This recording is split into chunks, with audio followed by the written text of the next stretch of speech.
Imagine hitting play on a video that promises to soundproof your room for 20 bucks, and then discovering you've basically bought fancy foam stickers. Yeah, I've been there too. Today, let's skip the disappointment and get real about the cheapest effective ways to make a room quieter. First, a quick mindset shift. When people say soundproof, what we're usually after is sound reduction. True soundproofing involves construction, mass, and decoupling, and it gets pricey. But you can make a big difference on a tight budget by targeting the weak spots instead of throwing money at gimmicks. So before we dive deeper, do us a favor, hit that like button and subscribe to the channel. It really helps spread these ideas to more people who need them.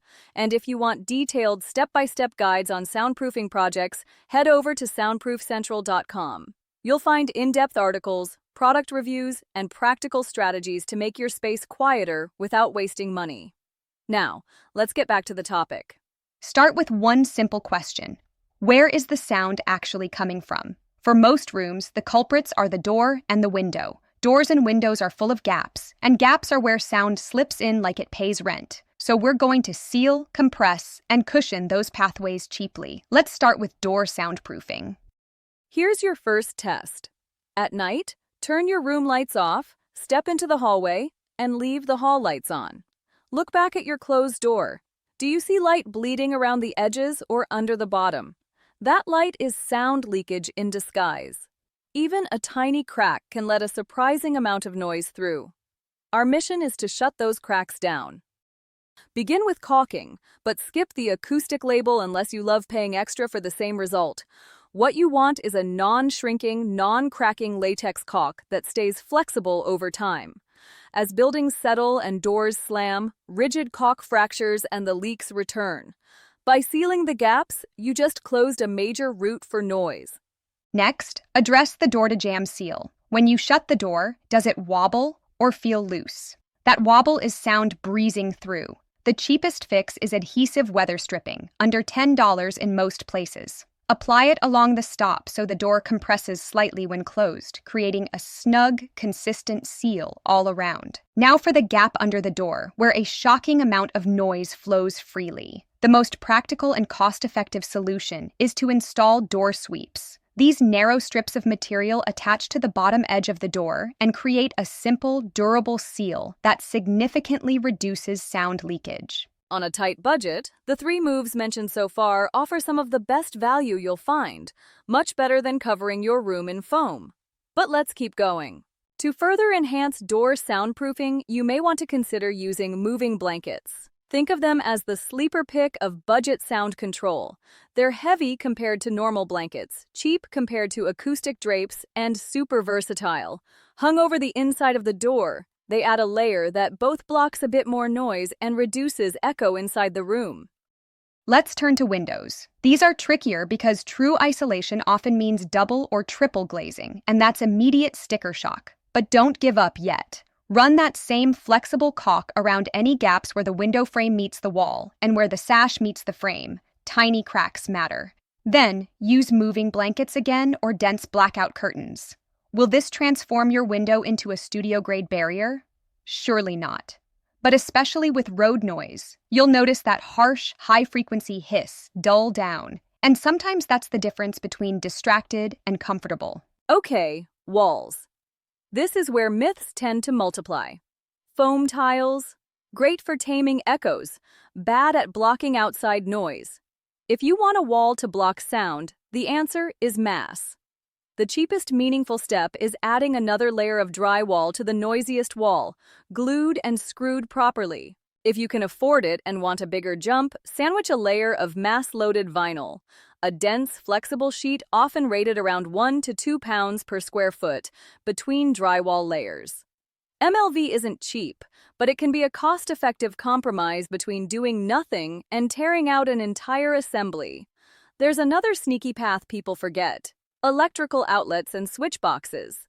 They're full of holes for cable entries, and they're surrounded by gaps where the drywall was cut. To fix this, the gold standard is putty pads.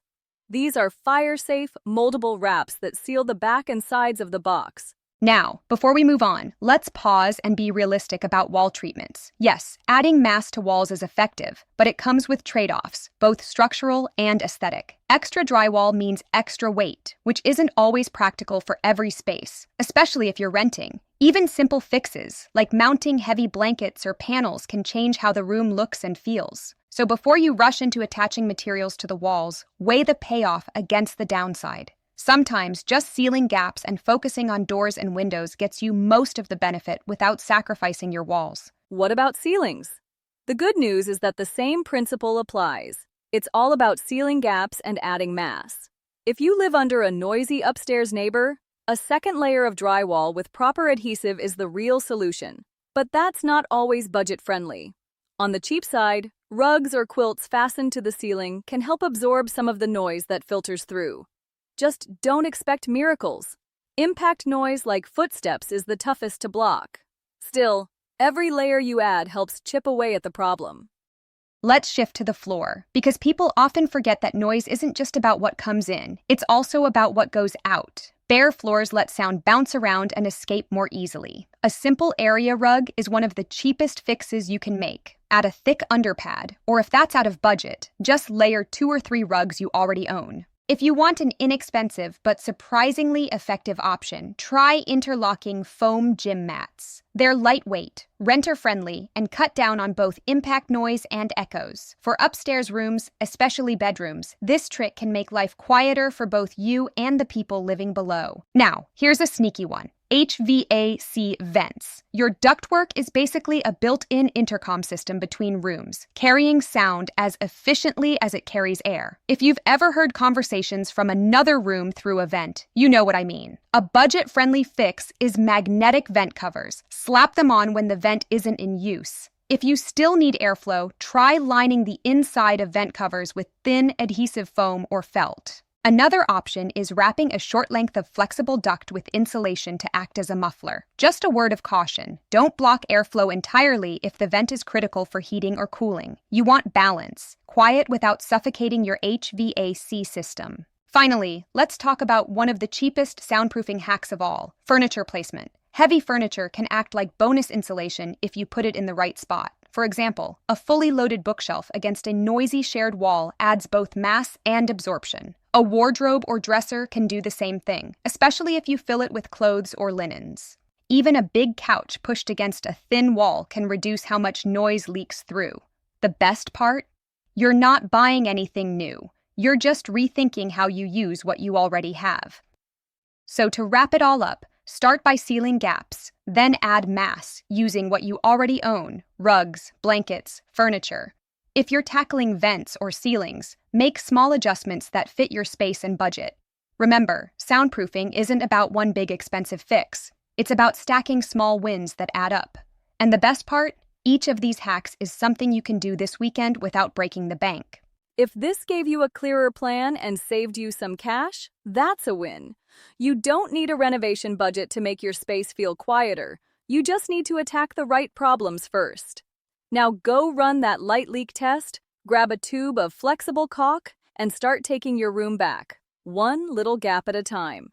If this video helped you, hit the like button and subscribe for more straight-talking soundproofing tips. For in-depth guides, product picks, and all the topics we covered today, visit soundproofcentral.com. You'll find step-by-step tutorials that walk you through each technique we showed. Thanks for watching. Here's to finally achieving the peace and quiet you deserve.